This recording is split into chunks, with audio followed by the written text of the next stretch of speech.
Сүлжилтийн дуу хоолой экспедиц нийслэхтоос хөдөллөө. Холын зан гүйлтийн тамирчин залуус биднийг үдэж айдсын даваа хүртэл модгүйсэн. Үүнээс цааш айдсаа хайж их говийн энгүү цөлийг туулах урмыг аяллаа багийнхан өгсөн залуустаа баярлалаа. Төв аймгийн хамгийн газраас биднийг халуун дотн үдэж амсхийг зур дурсгалын модж тарьж амжив.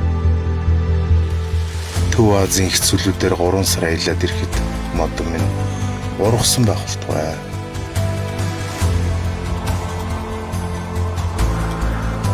Өргөн удам говийнхан хөрсөнд хөл тавих мөчөөс л сүлжилтийн төрөлтийг мэдэрч эхэлсэн. Энэ жил гантай сэрүүн 100 оройтжээ. Ган эцтэй гамшиг давхал. Өдөртөө халуун, шөндөө битэн. Энэ бол сүлжилтийн төв. 63 км. 6 цаг 43 минут. Дажгүй салхины уруу сайхан байна. 1 цаг 10 км л яваа. 10 км, 10 цаг 100 км, 20 цагт 200 км, 24 цагт 200 гэж.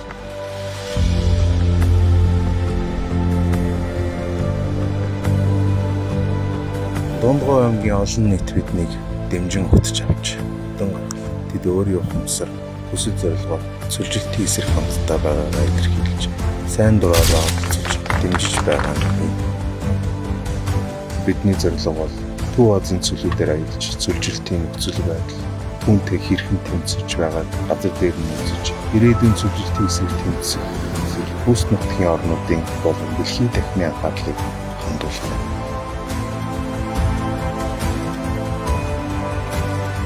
Өргөн удамдаа орхон суусан хэдийгээр бүхий л боломж бололцоогоо шавхаж байгаа ч хөшин өстөж тэдэнд дэмжлэг маш их дэмжлэг хэрэгтэй. Сүлжилт хаяад арч босоод авчээ. Говийнхан маань ойн зурс байгуулж говьд тэсвэртэй мод тарьж утга гаргаж чадлаараа л тэмцэж байна. Газар сайгүй ахын бол хүүхэд багчууд эдэр насныхан биднийг дэмжиж хамтдаа гүйж эв санаа нэгтлээ илэрхийлсээр л ялангуяа иргэд олон нийтийн байгууллагууд сайн дурынхан идэвхтэй дэмжиж байна. Тэд аюулыг олгожээ. Бүгд мод тарих хэрмэцэлтэй болсон цаашаа. Өмнө Говь аймаг хит холын занг өгч буд жаргалын төрсөн нутаг.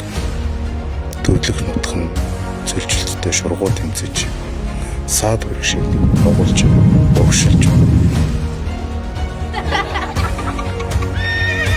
Тэд зүгээр суугаад чадлаараа л тэмцэж чамгүй туршилтжээ.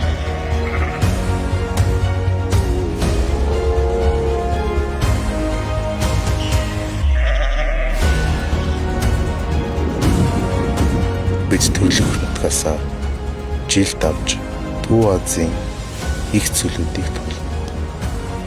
Тентхийн ард түмэн сүлжилттэй хэрхэн тэмцэж буйг үзэн судлана. Түүнийг дэлхийн нийтэд хүргэж туршлагын их орондоо авчирна. Урсан хүсийг минь тусал бүр бороо болж их цөлийг услах болтугай.